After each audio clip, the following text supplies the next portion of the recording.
Okay, welcome. It looks like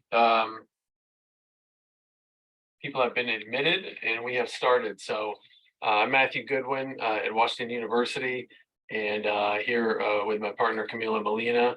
Dr. O'Keefe, our ortho-oncologist who's involved in some of these cases, and our chair may join us if he's able to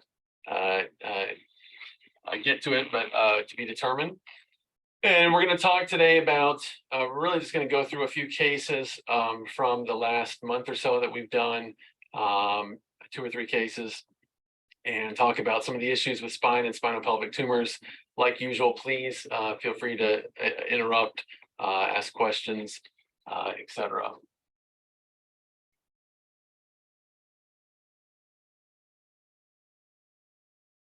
So I think I'll start and end by saying, probably doesn't need to be said, but spinopelvic tumors and even spine tumors are certainly have to be treated in a multidisciplinary manner, in my view. And so, there's really, I would say there's really zero chance that you can get away with treating these without a multidisciplinary board. And so you'll see in these cases, there's lots of other services that are involved in these cases, particularly as we get down into the pelvis.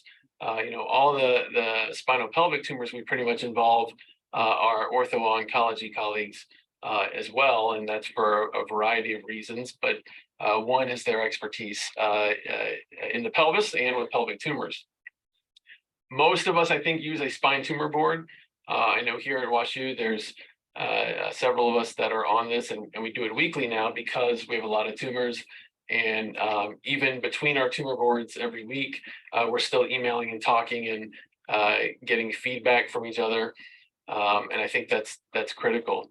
I think oftentimes when you're treating these, you have to communicate with the oncologist. That can be a challenge at times. Sometimes the oncologist is not local. Sometimes they are local. But I think it always helps if you can reach out to the oncologist, particularly the more complex the case gets. Oftentimes you're trying to get a feel for where they are on certain treatments or what treatments are available as well. Oftentimes there's a lot that needs to be done in the preoperative setting that involves not only the things listed here, thinking about things like getting a Dopplers to look for clots. Do they need an IVC filter? Are you going to get it embolized before? But also, doing lots of planning and organizing. And so typically for the big spinopelvic tumors, we are now having a Zoom meeting the week before or a few days before to make sure our plan is lining up. And a lot of that has to do with the fact that there's multiple teams, and you need to make sure that if X, then Y. If this part of the case goes long or needs to be delayed, who's available from this service to do it? Is vascular available if we need them at a certain time? And I think what we've learned through these cases is that it's incredibly helpful to have anesthesia involved, our anesthesiologist involved in these planning sessions. If for no other reason, that they can kind of see the magnitude of what's being done, and they can plan accordingly to stay ahead if there's going to be a lot of blood loss with a pelvic resection. So we're just going to show 3 cases. I have some more spine cases we could show, but I think we'll focus on these 3. And they're all primary sacropelvic tumors that involve the sciatic notch. And so they're all tumors that present challenges in terms of trying to get a resection. And I can tell you that as we've gotten more of these, these are all tumors that seem to generate a wide variety of opinions. And sometimes those opinions, even amongst us, even amongst me, one person, kind of vary whether we think something's resectable or not. And part of that has to do with the morbidity of these procedures and, getting a feel for what the patient wants and what the patient can handle.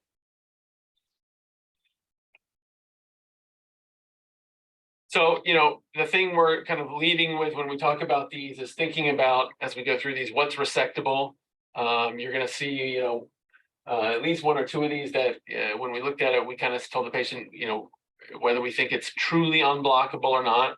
Then you have to think about, what are the what are the reasons to keep the leg, and can you have a limb salvage surgery? And that comes down to a lot of things that I know lots of people here know. Is the sciatic nerve going to be there? Is the joint going to be there? Are the vessels going to be there? What are you going to cover it with flap wise? That can be, as we've learned, a whole discussion on its own. And then you need to think about whether it's worth it or not. And you'll see there are, there are patients that to them it's not worth it because of the surgery, or because of the risk benefit trade-off. If we're not sure that we can really get an en bloc, or it doesn't look like we could really get an en bloc. And then what's real exciting, and Dr. Molina is going to talk more about this, is what we're doing for reconstruction here. And so, we've both trained where doing this a variety of ways, and as you get to the reconstruction of the spinopelvic junction after a large resection, there's a lot of challenges, and those challenges are really centered around how are you going to reconstruct the spine to the pelvis in a manner that is useful for the patient and lasting. And so we've all seen lots of different ways of doing this, and there's kind of pros and cons with each way you do it. So you could use a big allograft femur like we did in Baltimore, and span the distance and connect everything, which can be very durable. The downside, of course, is that it's an allograft, and you worry about biology, and you worry about getting a fusion if it's an en bloc procedure. You can put a fibula back there, but now it's a longer surgery. There's more stuff involved. You got to worry about whether you're going to use a vascular fibula or a free fibula. So there's a lot that goes into figuring out what you're going to do to reconstruct these. If you're going to use an implant, a custom implant, well, there's challenges to that. Using some sort of implant typically is hard because you need some sort of time to get that made. And oftentimes with these, we don't have time because the tumor is growing, and we need to get it out as soon as possible when it's safe to do so. And so you'll see how we've kind of gotten around some of those challenges, and I'm looking forward to hearing what other folks have to say about some of these. So our first case is a 35-year-old female, left leg pain. Her path comes back, and we're going to kind of cut to the chase of all these just so we can talk about the actual resection and reconstruction. So path comes back as a chondrosarcoma, grade 2. And you can see here it involves the sciatic notch, involves the internal iliac vessels, the left lumbosacral trunk, and the sacral nerve roots. As you can see here in this picture, there's a lot of question about what else it involves. And so it's certainly abutting her uterus. It looked like one ureter was likely involved. It was pressing up against the bladder and the colon. And so, there was a question initially about exactly what was involved, whether this was resectable or not, and whether other tissues needed to come with it or not. And so I'll stop there. Maybe folks can chime in about what they think the options are here, or maybe even how they would handle it at their institution, or how these would typically be handled. And we can certainly go through kind of what we did.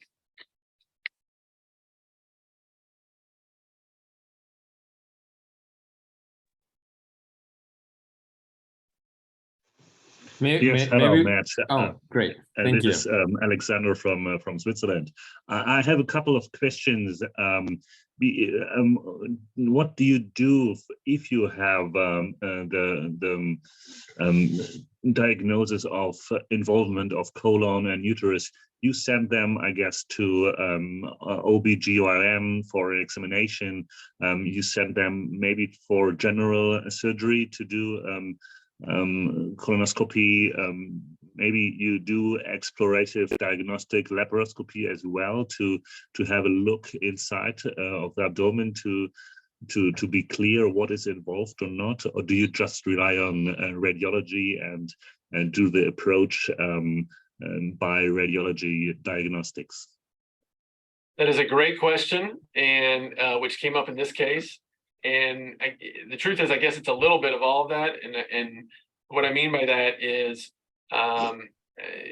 we certainly involve the services of any organ that this thing's touching and get their feedback. As you probably know, though, there's a little bit of a variety in that feedback about whether they think there's a plane there or something's involved. In this case, we had them involved, as you're going to see, in the actual surgery when we were doing it, when we were in the front there.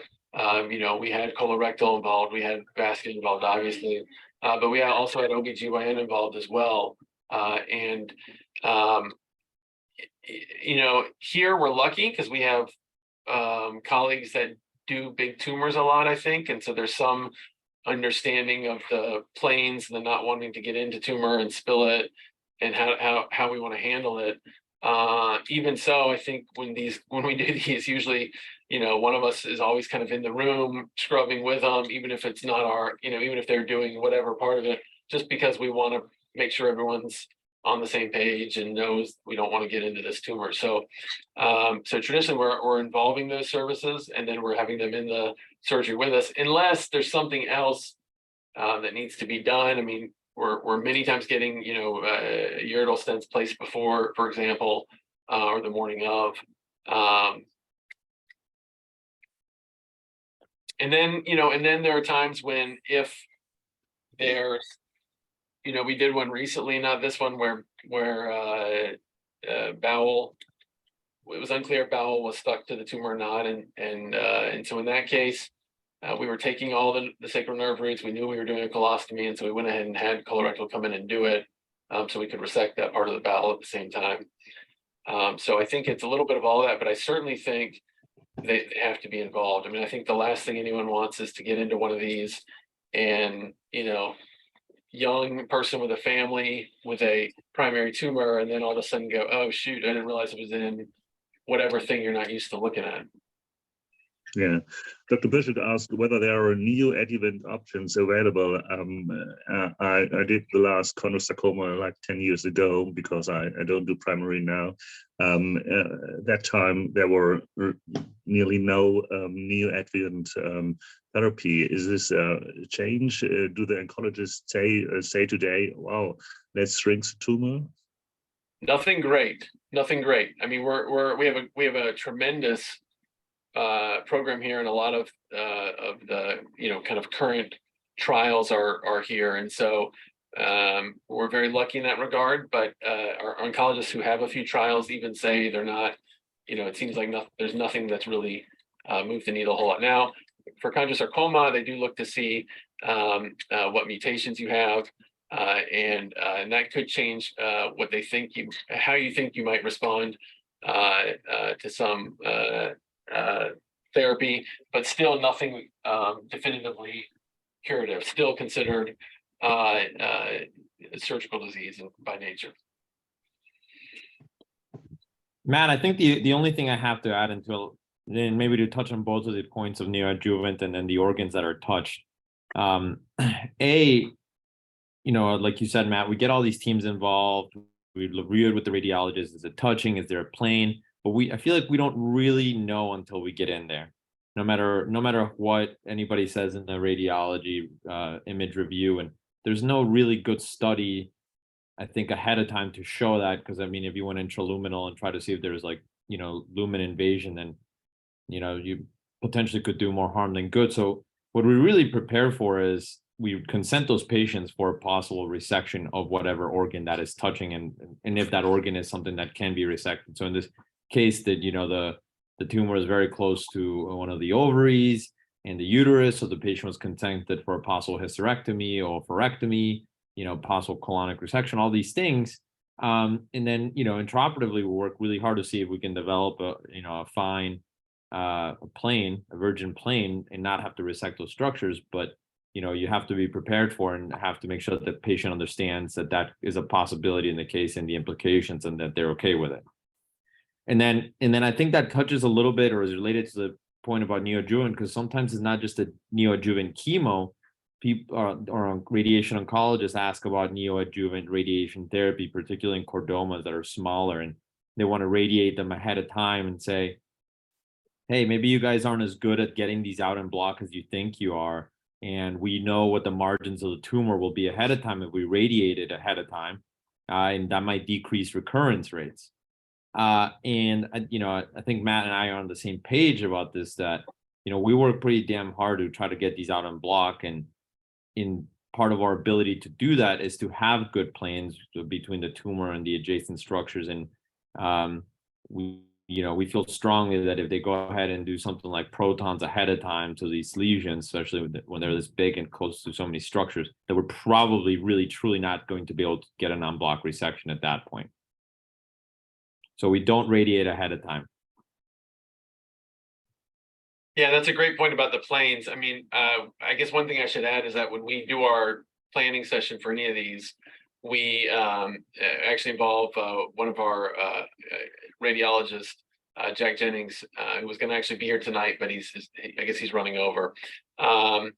But for that reason, exactly. I mean, because we try to pin him down as much as we can about, we tell him what we think about certain planes, and he goes through some of the images and tells us what he thinks, what image would be better or might help that. But Camilo's exactly right. Until we get in there, there's a lot of times we don't really know what plane's going to be what. So Alex, how is this? Who handles this tumor at your institution, or how is this handled? So, like you said, we have an interdisciplinary board, and one surgeon has to have the lead, and I think it's impossible to send the patient to all surgeons, and every surgeon has to explain his part of the long journey. So you have a lead surgeon, and if it's a primary bone or a primary spinal tumor, it would be the spine surgeon. And now today, I don't do primary tumors. It's interesting because we have some adenocarcinoma of the rectum, solitary metastasis of the sacrum with a colon stick to the tumor, and so these are my cases I treat in my hospital now, and this is I'm then the spine surgeon and the general surgeon. We both treat this tumor. I think the best is that these tumors are treated by a spine surgeon and an oncologist. The spine surgeon can probably better explain what will be the neurological deficit after a resection, after en-bloc resection. What are these life-changing surgery for the patient? What is the meaning of sacrificing the sacral nerve roots? What is the meaning of cutting out the plexus on the left side? And so these are questions the general surgeon, the abdominal surgeon can't answer so good. And so I think these belong to spine surgeon.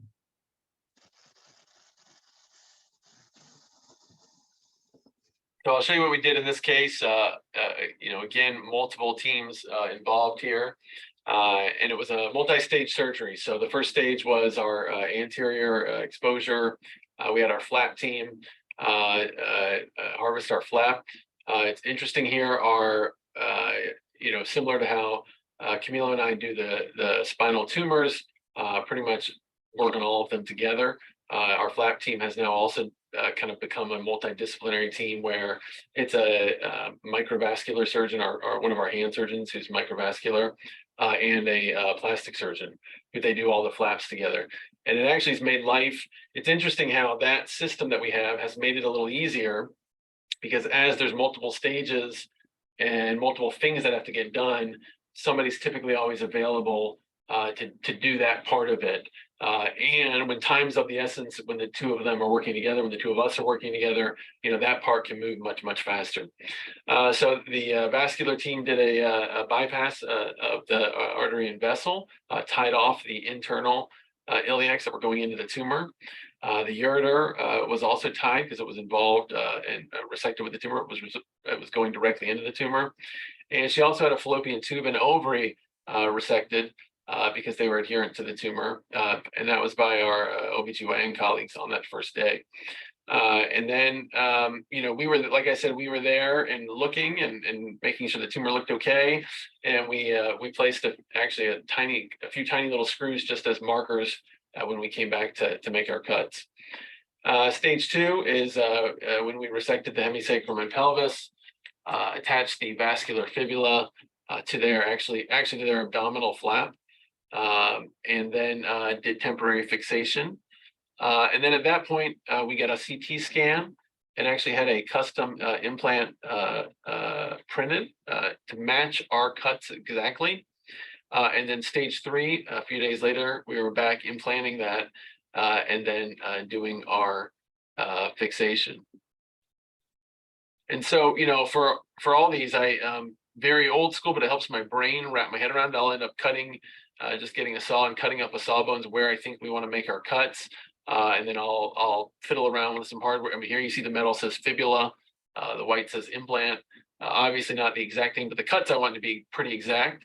And that way I can bring it into the OR, and we can, all of us that are working on these parts can touch it, talk about it, etc. So here's the resection with our temporary stabilization.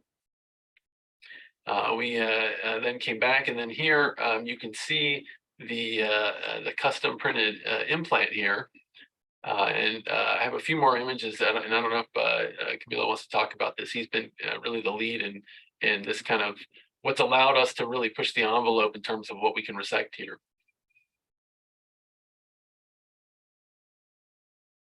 And I'll just show you a few more pictures of it. And I think that, you know, if you look at this, the critical thing about this, or the pretty amazing thing about getting this thing custom printed, is that it's got a perfect fit to the cut and the resection you made, without having to either wait a long time and then worry about whether your cut's going to match what you thought and the jig's going to fit.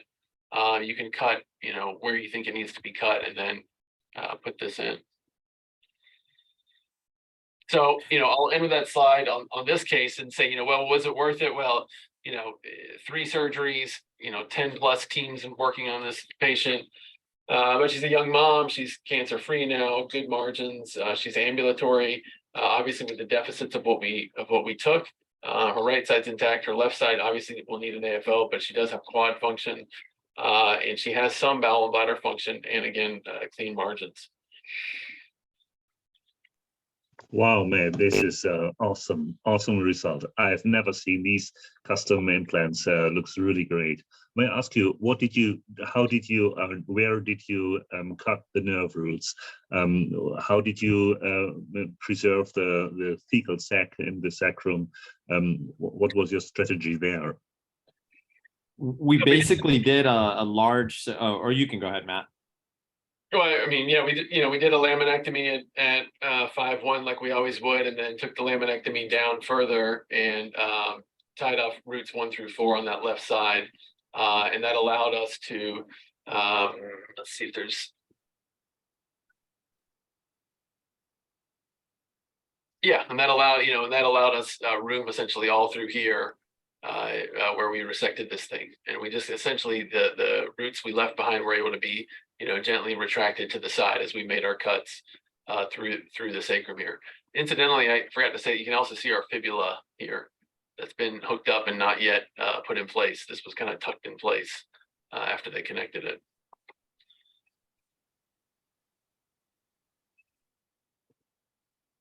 You can see the fibula here.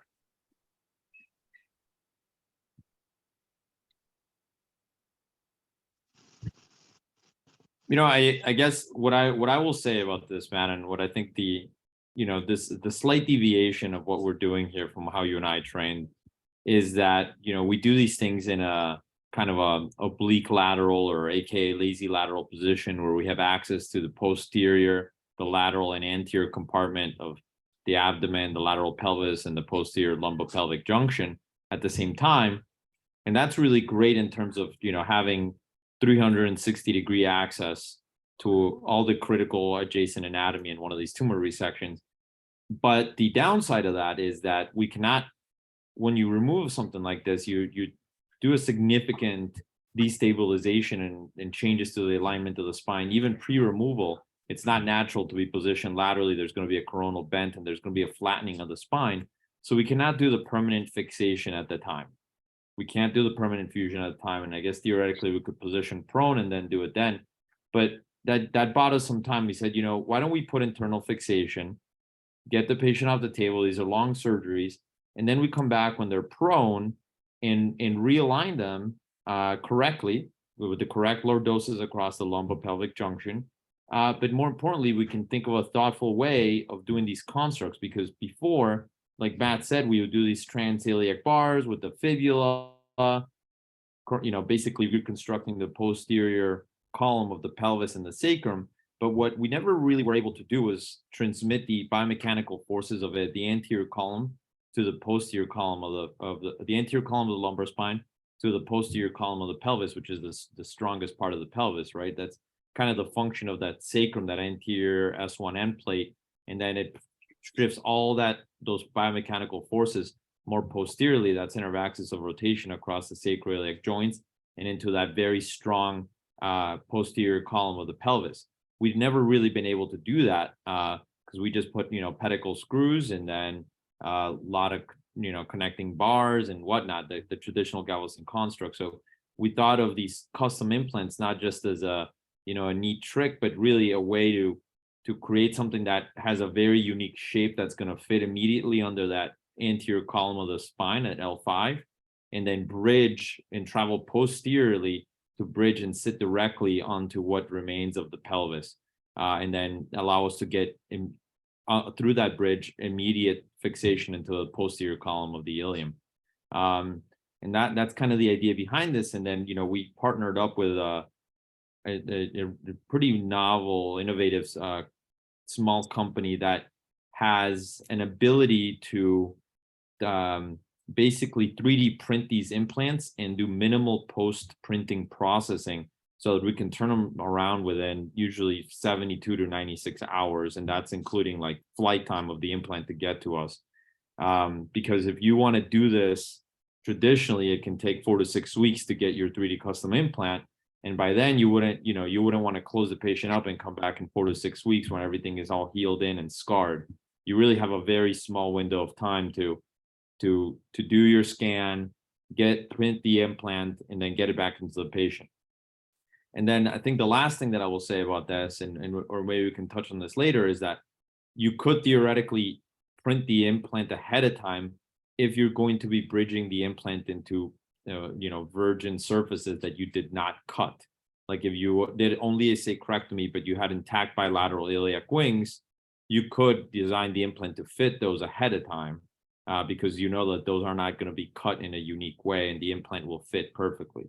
But in cases like this, where we're cutting the pelvis and we're making these kind of unique 3-dimensional landing zones for the implant, we really have to scan and then print the implant, because as Matt can tell you, if this implant doesn't sit exactly where it's meant to, it's not going to work. It has to fit perfectly. And we've learned through now a number of cases on getting better and better and smoother on how to do that, as maybe Matt can show us in a case later. Yeah, those are, it's interesting how everything we change or tweak or try to make better, there's some other, thing that comes along with it, right? So this implant, one of the things that we worked really hard on, or Camilo worked really hard on, was making sure it was sleek enough, small enough that the VRAM flap could still come through, and that we would have room. And here it looks like whatever, but as you can imagine, a big piece of metal right around where your VRAM is getting passed through it's a challenge, and even when we were putting it in, it was like deciding where the flap's going to go. Is it going to come here and there? And are we hurting the flap? There was a lot. Every decision we tweak comes with new things that might have been expected, but still had to be dealt with. May I ask a question? When you see this image, you think, you have the impression this is a very unique and individual surgery you will never do again in your life. My question is, how many steps in these 3 surgeries are standardized surgeries, and you rely on standardized procedures? Or do you say, wow, this is so unique, this is so individually surgery, forget about standards you have. It's just you have to have a plan pre-op and follow the plan as good as you can. For me, question. Yeah, go ahead. For me, the question is, do you try to make a construct this is fully, you can make a complete revision in case of complication from posterior, or do you say, okay, it's not possible, maybe we have to revise from anterior as well, with the bypass, with the scarring from anterior as well? What is your plan in case of revision? Do you try to make everything possible accessible from posterior, from the back? Well, revision what? Revision resection or revision of the construct? In case of screws breaking, the implant is dislocating, in case of these. We put all the implants we put in are posterior, so they are all entirely accessible through the posterior approach. Okay, thanks. Yeah, and your question about standardization, that's a good one. I mean, every case I write a list of, the steps, the checklist in the room, but and we have that for these, but these are the ones where we go off topic a little bit doing those because there's so many things that can arise or do arise, which is why we started doing these multidisciplinary meetings for each case like this beforehand, just because there were really simple things like, the last one we did, the last implant we were putting in, the anesthesia team was not used to doing that, but to us, it wasn't a long case. Everything was kind of teed up for us to put it in. And they kind of reminded us, like, hey, we'd really like to be involved in every meeting you guys have, just so we know, to stay ahead, big pelvic thing, etc.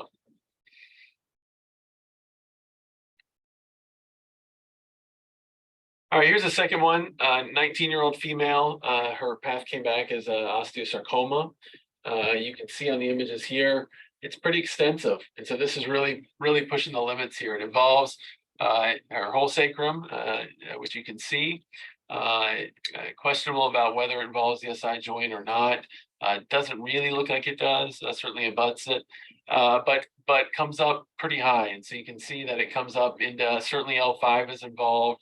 She's got stuff in the canal behind L5. You can see that she's got stuff in front of L5 that even extends along the 4-5 disc and anterior to the bottom part of 4 as well. No other sites of disease. Has an neurogenic bladder, and this is it. So, what are the options for this girl? Well, we spent a lot of time with her and her family, and I think your options really come down to whether you're going to take a shot at doing an en bloc or, an en bloc-ish resection. And I say en bloc-ish because I think it's a little bit unclear that all this is going to be unblockable. I'm not sure the stuff in the canal is going to be unblockable. And it would involve L4, through the sacrum, or at least part of L4, if not the whole thing. And so she would have significant deficits afterwards to her legs, obviously bowel, bladder, for a surgery that might not really get it all and might not change the trajectory of her disease. The other options for her are to do palliative chemo in this case. There are some trials. I think one of them is here with immunotherapies and that sort of thing. But again, nothing curative for this long-term moving forward. Matt, may I ask you, everything where is contrast is tumor, or is there an inflammatory component as well in osteosarcoma? Can you describe from the MRI where the tumor starts? For example, in intraspinal, the amount epidural, how high is it? Is the contrast going? Yeah, $1 million question that we literally spend a long time discussing over and over again, and it's so many of these patients. That's how our radiologists got involved in our spine tumor board. Radiologists got involved in our weekend and night meetings about these on Zoom, because that would always come up. I mean, in this case, I think it was, these are this looks like the T1 fat sat post contrast, and so there certainly was the thought that this is tumor up here, both sides, and you can actually see I don't know if I show it well here. Well, yeah, I don't give you a good cut, but there is this kind of, bony stuff here. So it does look like this is actually all tumor that's involved here. But yeah, so certainly involved. It's clearly involving the thigh bone. It's certainly in the canal. How high it comes up, I guess we all agreed that it's involving, it's around 4, but exactly where, I don't know that we knew for sure. Wow, it's a really difficult decision. From the first sight, I thought it's not resectable. I would say palliative chemotherapy. This is my impression from these images. Yeah, so that's so we talked to her about this, and I talked to her and her family multiple times, and at the end of the day, we didn't operate. At the end of the day, she basically said, like, and they were very smart, good people, and they all kind of agreed that they didn't think it was based on what they were seeing and the whether it was unblockable and the deficits that would come with it. Their thought was kind of like, that probably isn't the right thing, and they made an informed decision not to pursue surgery, which is, it's hard to blame them for it. Tough situation. Matt, I will add, I think one of the pieces that we left out in doing these tumors is thinking about the social aspect. So this was a 19-year-old girl who was Amish, who the entire, community that she lived in has only one phone. They are averse to being in the city, to being in a big hospital. And, to Alex's question about that little epidural engorgement, dorsal to L4, we went over and over again. We looked at the PET, we looked at all these things, and we said, it's not tumor. At least we think it's not tumor. And if we make that cut in the disc right below the L4M plate, we could block it. Everything else seemed amenable to it. It's almost more unblockable than the other two, because it didn't go into the sciatic notch, and a full sacrectomy with cuts through the lateral to the sacroiliac joints would have made it unblockable. But when she heard about all the deficits she was going to have, because you'd have to divide the thecal sac below L4, the amount of rehabilitation that you would need, the special needs care that you would need, the AFOs, the rehab, all these things that I think the family immediately knew that they were not socially prepared to handle those, lifetime of medical needs. And they said, no way, no thank, we're just not prepared for this from a social perspective. And that's what I think truly put the kibosh on it. Don't you think, Matt?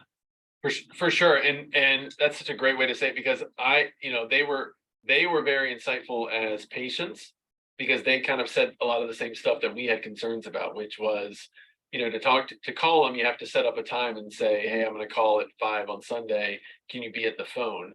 And, we had been saying in our planning meetings, like, what are we going to do when there's a hardware problem, or how are we going to get a hold of, or if there's a flat problem, or, how's this going to work? And they kind of said the same thing, that would be really challenging for that to work. So I'd say in this case, I think luckily they were very insightful, and that we felt the same as they felt, and things were kind of aligned.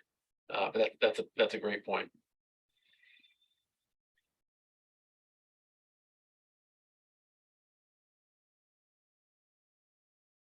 So our last case is a 53-year-old gentleman who has this is actually a leiomyosarcoma, who is intact in his lower extremities, does have a neurogenic bladder, as you can see here. And you can see that he has a large pelvic tumor here involving the right hemisacrum, right hemipelvis. You can also see, I don't know if I gave you the best cuts here. I might have them on the next slide, but you can also see the tumor extends all the way over to the foramen on the left side as well, which we actually spent a lot of time with our radiologist talking about what exactly was involved over there. And it comes over down into the notch on the right side, and you can see it extends beyond the notch as well, which of course can be a problem. And here there was a tumor basically wrapped around the ischial spine here, wrapped around the basically really at the bottom of the notch, I guess, so to speak, wrapped around the posterior column. And so we did have concern about how we were going to deal with that.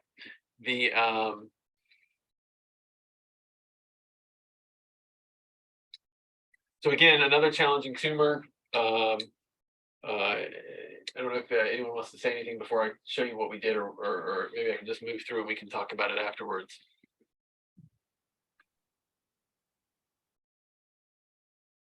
So similar approach here. We,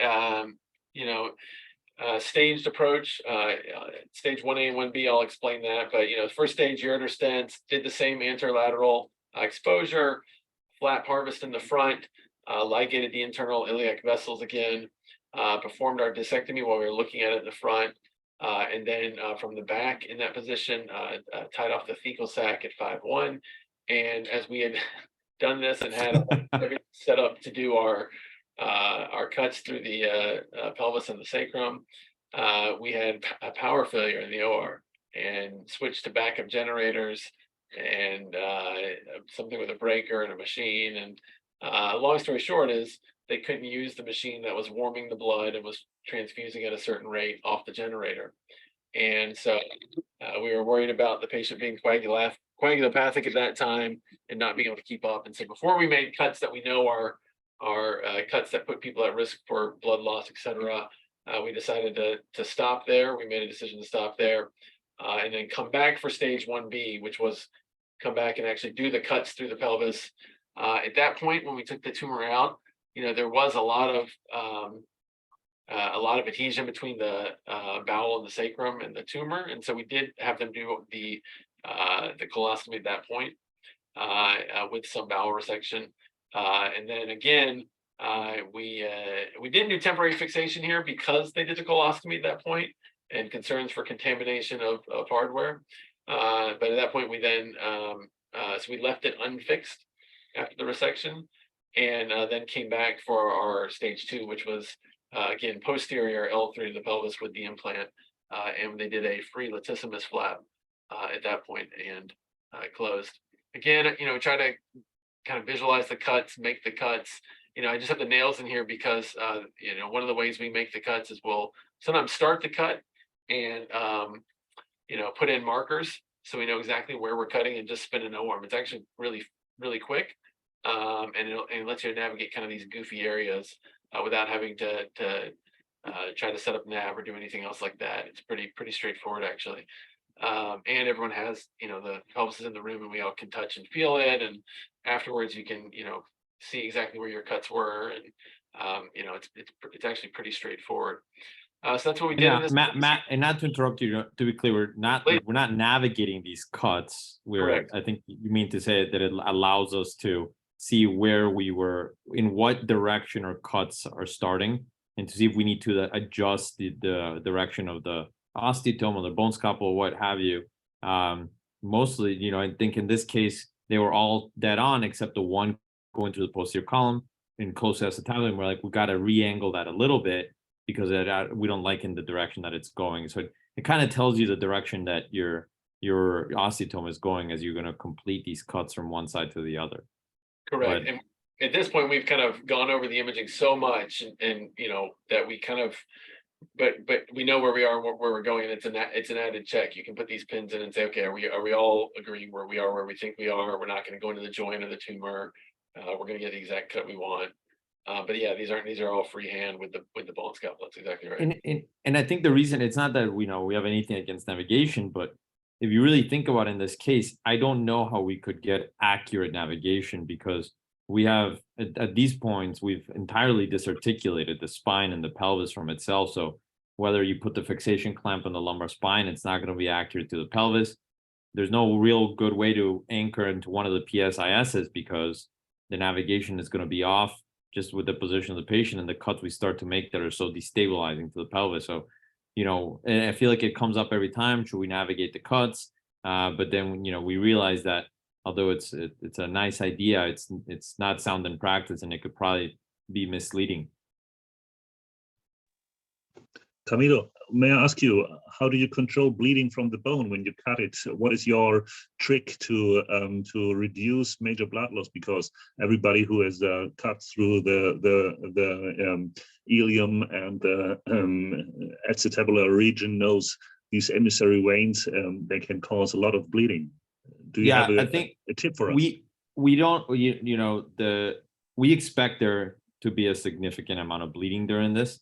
That's why we stopped from that one case where Matt was talking about how we had stage 1 and we had a power failure and the patient was getting coagulopathic. We stopped because we hadn't done the cuts yet where you lose the actual significant amount of blood. And at that point, if the patient is already having a little bit of resuscitation issue, it's wise to stop.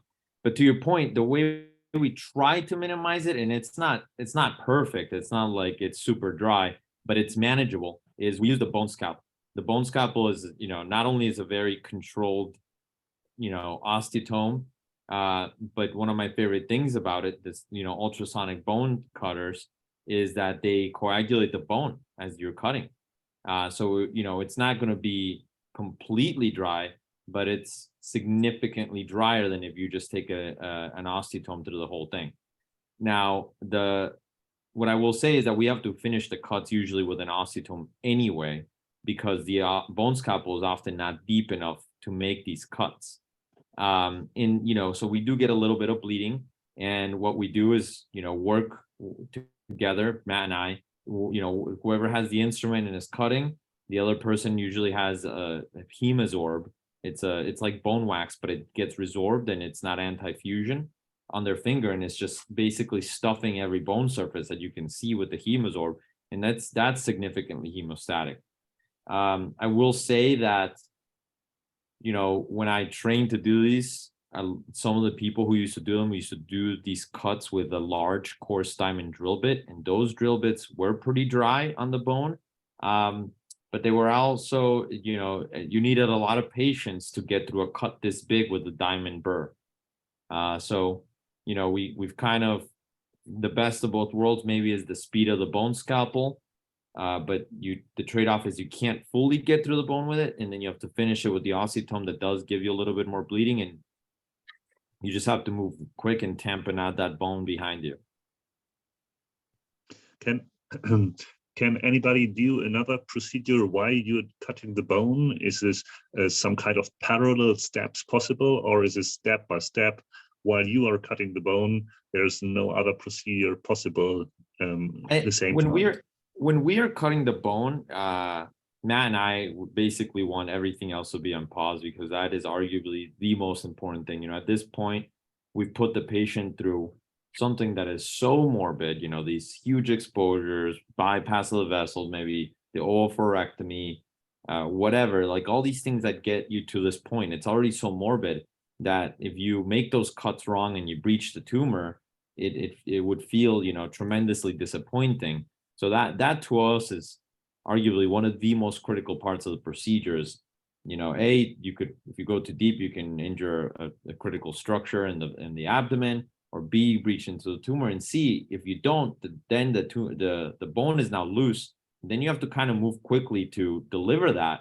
And that's usually like a 3-person job, 2 people kind of moving it around, creating little gaps in the bone, putting little clips on all those little emissary veins and arteries like you talked about, to quickly get hemostasis. I mean, all kind of hands on deck have to be focused on that one task at that time. I don't know if you have anything different impression or to add there, Matt, but I feel like to me that's when I want nothing else going on in the room. Yep. And we try to, those are all great points. We try to also, I think, get everything ready. I mean, I think we all think you should get to a point where you're ready to start delivering the tumor when you start making the bloody cuts, or what you perceive to be bloody cuts. What we don't want, and what we all hate, is making a cut. You get some bleeding somewhere, it's deep in a hole, you're not sure if it's the bone, why is the bone bleeding that much? But the tumors, and then the pelvic floor ligaments are all attached, and the pelvic floor muscles are all there, and then there's more resection. So I think we try to get as ready as we can, that as soon as we're going to do something that could cause some bleeding, we're going to get it out. Because if it's bony bleeding, as everyone knows, it's going to, you might not be able to get to it, it's going to keep bleeding. If it's a vessel in front, you're probably gonna have to get the thing out to get to it. So you kind of want to be ready to move forward with it once you start making those cuts. But yeah, the bone scalpel's been great for making these cuts in that regard as well. They don't seem nearly as bloody. And then I think here the images Matt's showing is, in this case, we once again made this patient a 3D printed implant within a 1 week time period.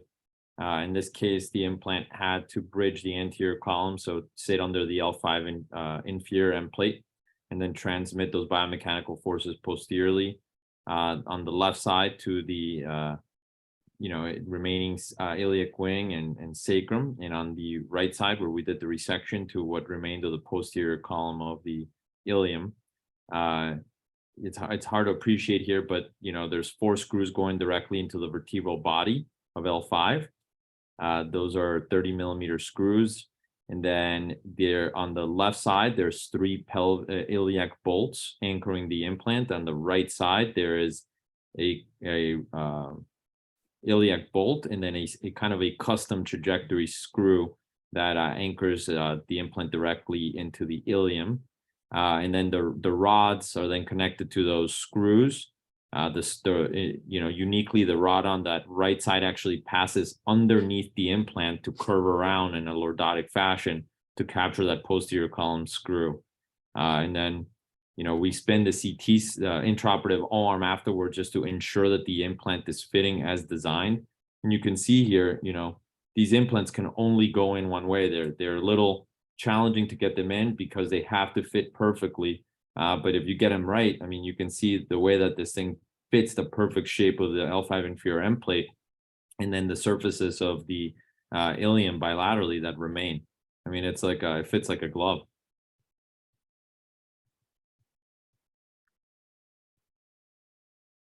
Then I guess this is a gross specimen of our resection here. You can see the sciatic nerve there.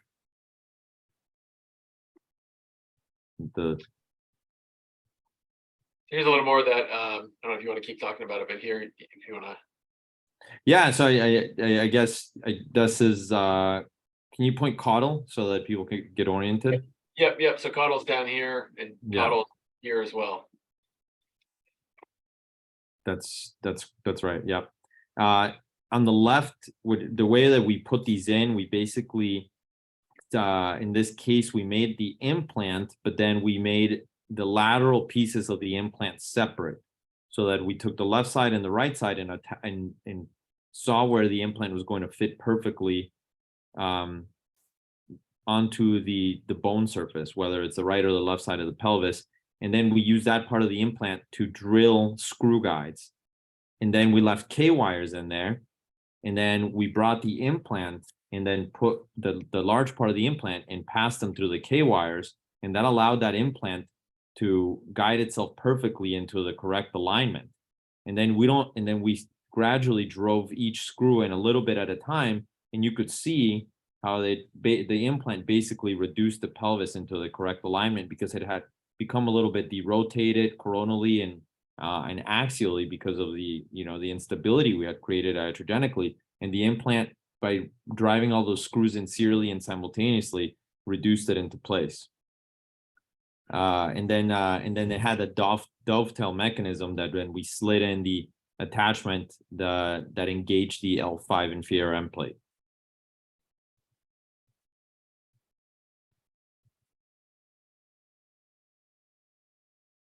So, same sort of thing, is it worth it? 5 surgeries, because we had 2 washouts after the colostomy to make sure everything was clean. The flap team wanted to make sure the flap stuff was ready, and then came back with the implant, 10 plus surgeons, but, active guy, final path is pending, but this all came out together. And importantly, does have quad function and right-sided tib amp, because his lumbosacral trunk is intact on that right side. Mike asked a really good question. He asked if carbon fiber might be strong enough one day. I don't know the biomechanics of carbon fiber off the top of my head. I've listened to some of the talks about it, and people do say that you can make it strong enough, especially if you are able to make something as robust and large of an implant as this. I think it could be strong enough. the thing that I worry about, and maybe we didn't talk about it earlier, is one of the other benefits of these implants is that they're porous titanium. And so theoretically, and again, Matt and I are just starting to do this, so we cannot tell you long-term follow-up for these, but theoretically, we expect to see some osseous integration at the implant bony interface that I'm not sure you would get with carbon fiber unless maybe you coat that carbon fiber with something. The carbon fiber is pretty biologically inert. So I'm not sure about that, even how strong this implant looks, unless it integrates into the bone, it has a limited lifetime and before it fails in some way, shape, or form.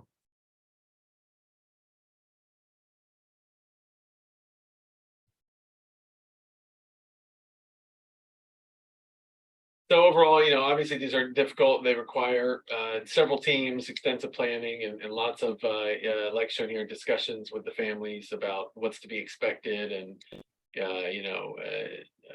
things moving forward, like we've talked about.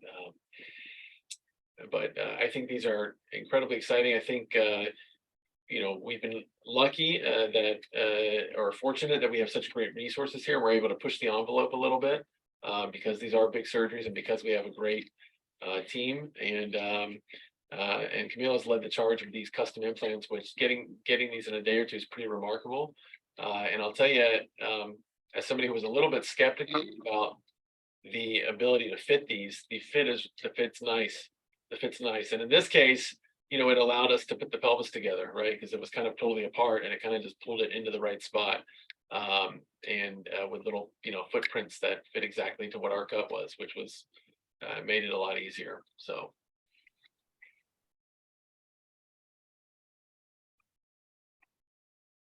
all right, we are about out of time. Any other comments from you guys, Camilo or Alex?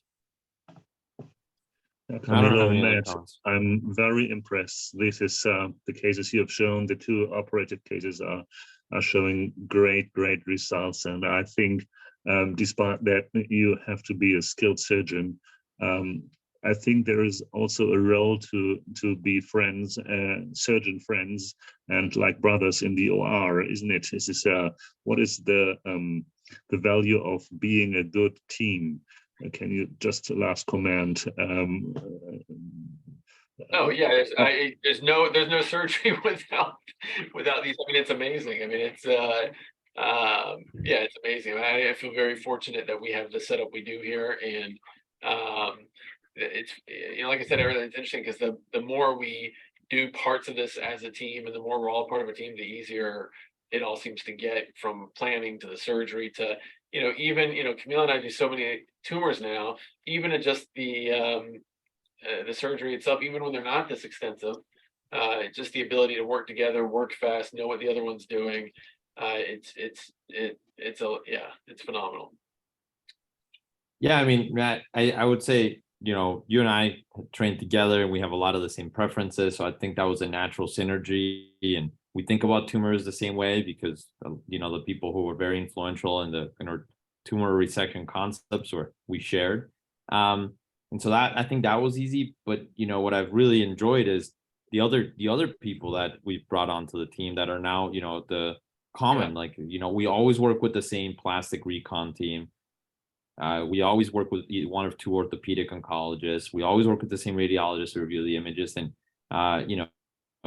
it's a tight-knit team. We're frank, we're honest with each other. There's room for disagreement, room for new ideas. And in a very short amount of time, I think we've grown quite a bit. Yeah, I couldn't agree more. And you start to learn kind of everyone's preference about things, and it's just it's interesting, and I think it's good for the family too, because so many of these patients, as you guys know, they feel a little bit discombobulated when they start coming through because they're going to different people and they're going, they're getting told this and that. They were told it's not resectable. There's a discrepancy with the path. It is, and it's nice, I think, that when we talk to them in these cases, we all know each other. It's clear that we know each other because they mentioned, that, Brogan was by earlier, Keith came up, or they say, and it's like, it's very clear to them that we're all kind of on the same page, which seems to help a lot. I think it is very impressive, and I guess somebody will send you some emails for getting contacts to this company. Maybe there is an other indication like post-infectious lesions, maybe necrosis, where these implants can play a good role in the reconstruction. I just wanted to say I've seen several tumors, spinopelvic tumors, but this case we see this sacral slope you reconstructed looks so amazing good. Of course, the patient has no sciatic nerve anymore. Do you follow them up now every 3 months or every 6 months? How do you follow them up? No, the only thing I'll say about this, and I think it's really important that we answer this correctly, right? Because each one of these implants is getting an FDA compassionate use approval. And so they not only does the FDA, but our IRB mandate that we have a protocol set in place ahead of time for the follow-up. And we have to adhere strictly to it. So we have to follow them up, obviously within the hospital, then at 6 weeks, then at 3 months, then at 6 months, and then another 6 months, and then yearly for 10 years.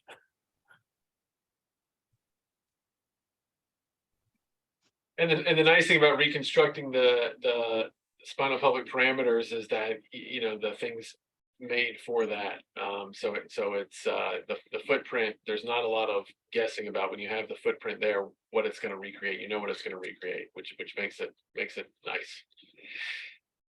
And Alex, actually, and to your point about the other indications, the first time that we ever did this case with the custom implants, and I can't show my screen right now, but I could show you it was actually for a Charcot spine, where the patient was missing their entire L2 and below.